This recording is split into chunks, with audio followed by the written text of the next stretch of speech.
Bueno, continuamos entonces con el análisis de este ejemplo que planteamos en el video, al finalizar del video anterior.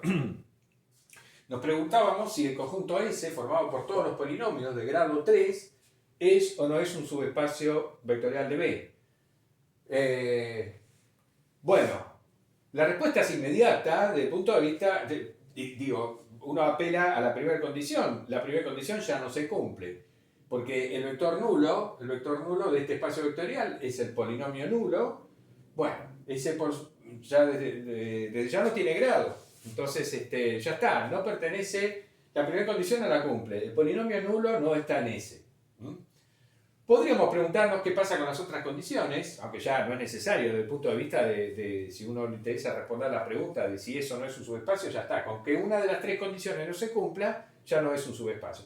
Pero bueno, la primera condición no se cumple, luego no es un subespacio. La segunda condición tampoco se cumple encima, porque si sumamos dos polinomios de grado 3, la suma no tiene por qué darnos un polinomio de grado 3.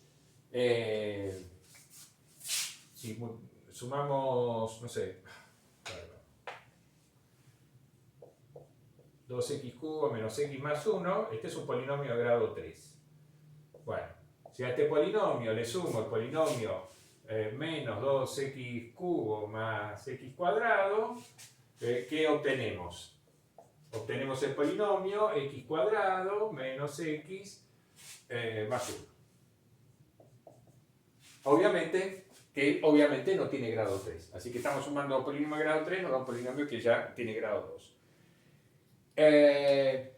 Bien, la tercera condición tampoco se cumple, a menos que yo multiplique un polinomio de grado 3 por un escalar no nulo, entonces ahí sí sigo teniendo un polinomio de grado 3. Pero de todas maneras, ya dijimos, con que una de las tres condiciones no se cumpla, sabemos que el conjunto no es un subespacio, por lo tanto esto no es subespacio.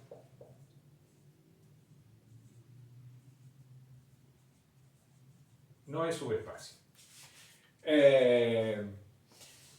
Como la condición 2 no se cumple, si supongamos que hubiésemos agregado, podríamos haber dicho que sea S el conjunto de todos los polinomios cuyo grado es 3, o bien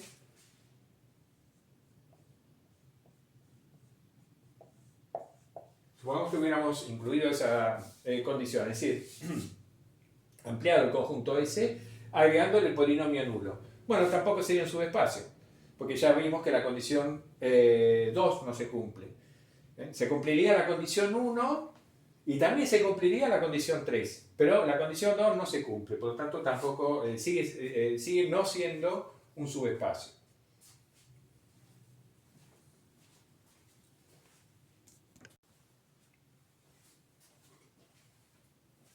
Bueno, y acá vamos a observar algo muy importante, que es justamente la idea con la cual arrancamos cuando dijimos que íbamos a hablar de en qué condiciones un subconjunto de un espacio vectorial dado era también un espacio vectorial. Sea ese un subespacio de cierto espacio vectorial real B. Entonces, con las operaciones de B a L restringidas, es decir, restringidas a S, S es en sí mismo un nuevo espacio vectorial. O sea, si ese es un subespacio vectorial de B, entonces yo puedo sumar vectores de S y sigo adentro de S, es decir, tomo dos vectores de S, los sumo, me da un nuevo vector de S. Y puedo tomar un vector de S, multiplicarlo por un escalar, sigo estando dentro de S. Pero además, obviamente, si yo realizo las operaciones de suma de vectores y producto de escalares por vectores adentro de S, los axiomas B1, B2, B3 hasta B8 que definen un espacio vectorial se cumplen en S, porque se cumplen en B y S es parte de B. Entonces también se cumplen en S. Entonces, es decir, la suma de vectores en S obviamente tiene que ser asociativa, tiene que ser conmutativa, tiene el elemento neutro que es el vector nulo, porque el vector nulo pertenece a S por ser S un subespacio, etc. Y los otros axiomas lo mismo. Los 8 axiomas se van a cumplir si yo realizo las operaciones adentro de S, porque S está en B, está contenido en B. Entonces, S es en sí mismo un nuevo espacio vectorial. Es un espacio vectorial, digamos, más chico, entre comillas, porque es un subconjunto de B. Entonces, pero es un nuevo espacio vectorial, diferente de B. Está incluido en B, pero es diferente de B. salvo que sea el espacio trivial, el subespacio trivial que es todo B. Pero si no es todo B, es un espacio vectorial diferente de B. Y un ejercicio, para que ustedes hagan, piénsenlo, es sencillo. Hay una operación que hay dos operaciones que uno puede realizar con subespacios y que son interesantes porque realizo esas operaciones con dos subespacios y obtengo un nuevo subespacio. La primera, a la cual vamos a hacer referencia, es a la intersección. La operación de intersección, digamos, S y S tilde, supongamos que S y S tilde son dos subespacios de un mismo espacio vectorial B. Entonces puedo considerar la intersección de S con S tilde, es decir, el conjunto formado por todos los vectores que pertenecen simultáneamente tanto a S como a S tilde. Bueno, este conjunto de intersección es también un subespacio de B. Es decir, en otras palabras, la intersección de dos subespacios me da un nuevo subespacio. De vuelta, como S intersección S tilde está contenido tanto en S como en S tilde, digamos, en principio uno diría, acá tengo un nuevo subespacio vectorial que es más chico que S y que S tilde, que está dentro de los dos simultáneamente, ¿no? Bien. ¿Cómo se realiza este ejercicio? Muy fácil, hay que verificar que S intersección S tilde cumple las tres condiciones que tiene que cumplir para hacer un subespacio. La primera es inmediata. El vector nulo pertenece a la intersección porque pertenece tanto a S como a S tilde, por lo tanto pertenece a la intersección. Bueno, les toca a ustedes comprobar las otras dos propiedades, S2 y S3. Tomen dos vectores X e Y que pertenezcan a la intersección y vean que cuando lo suman, el nuevo vector, el vector suma, perdón, pertenece también a la intersección. Y tomen un vector que está en la intersección, multiplíquenlo por un escalar alfa y vean que alfa por ese vector también pertenece a la intersección. Por lo tanto, eso es un subespacio.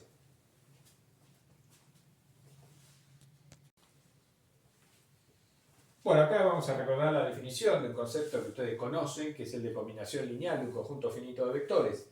Lo único que lo vamos a encuadrar en el contexto general de un espacio vectorial.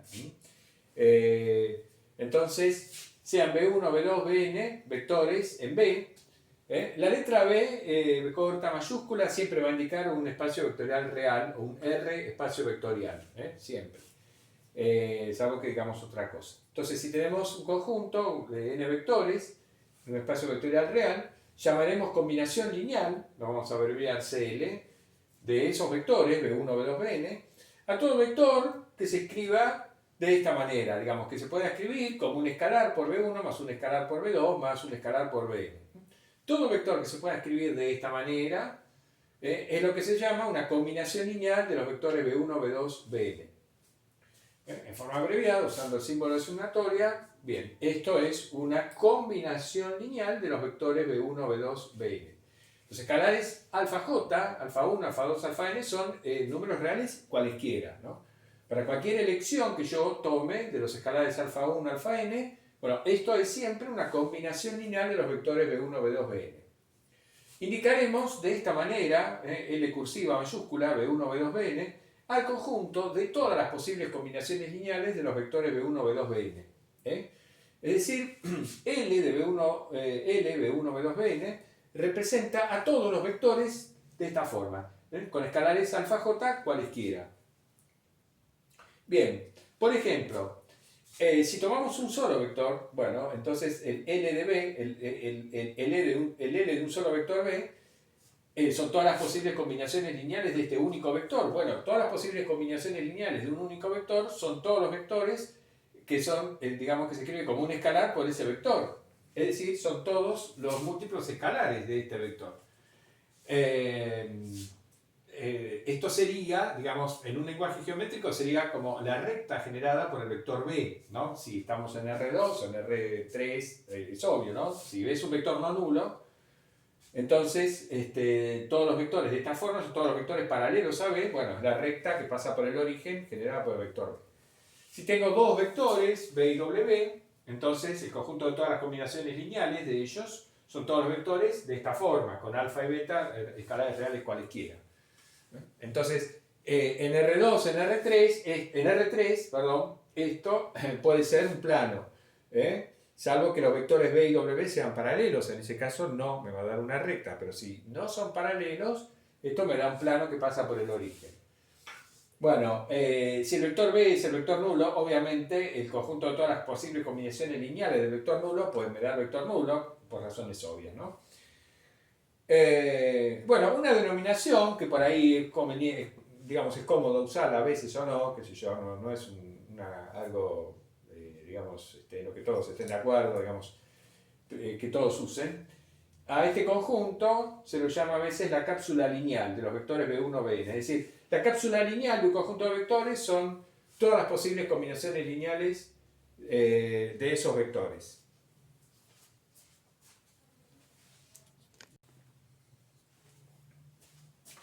Bueno, el concepto de cápsula lineal lo podemos hacer extensivo a un conjunto infinito de vectores, infinito numerable, es decir, tenemos una sucesión infinita de vectores, B1, B2, B3, B4, B5, etc., en un espacio vectorial B.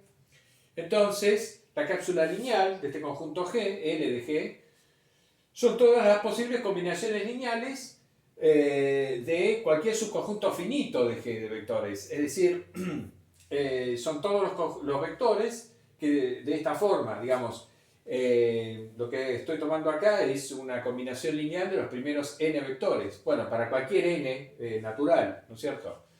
O sea, dicho en otras palabras, son todas, digamos, las posibles combinaciones lineales de un número finito de los vectores que pertenecen a G. Eso sería la cápsula lineal de G.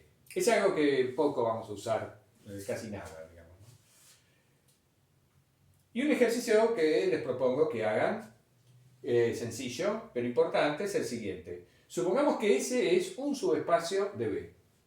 Entonces, si B1, B2, Bn son vectores dentro del subespacio S, la cápsula lineal de esos n vectores está incluida en S, se mete dentro de S. O sea, ¿qué significa esta inclusión? Significa que toda combinación lineal de estos vectores, B1, Bn, sigue perteneciendo adentro al subespacio S. O sea, es intuitivamente evidente, digamos, ¿no? Si yo tomo un conjunto de n vectores en un subespacio, ¿no? Cualquier combinación lineal que yo realice que no sean n vectores, va a estar adentro de S. No me voy a salir de S haciendo combinaciones lineales con vectores de S, dicho de otra manera. Bueno, ¿cómo se demuestra esto? Bueno, muy fácil lo que acabo de decir. Hay que probar que toda combinación lineal de B1, B2, Bn está dentro de S, o pertenece al subespacio S. Es decir, y digamos eso uno lo prueba fácilmente por inducción en N. Hay que probar por inducción en N que toda combinación lineal de estos n vectores pertenece al conjunto S. Cualquiera sean los escalares alfa 1, alfa n que uno tome. ¿Está? Eso se hace en un ejercicio de inducción muy fácil, ¿no? Uno prueba primero para n igual a 1, es evidente. Si yo tomo un vector B1 que pertenece a S, entonces alfa 1 por B1 pertenece a S, cualquiera sea el escalar alfa 1. Ya está, probado para n igual a 1. Bueno, después uno supone que, digamos, esto es cierto para n vectores. Bueno, tomo n más 1 vectores pertenecientes a S y veo que, digamos, usando la hipótesis inductiva y la definición de subespacio, sale enseguida que se cumple la tesis inductiva.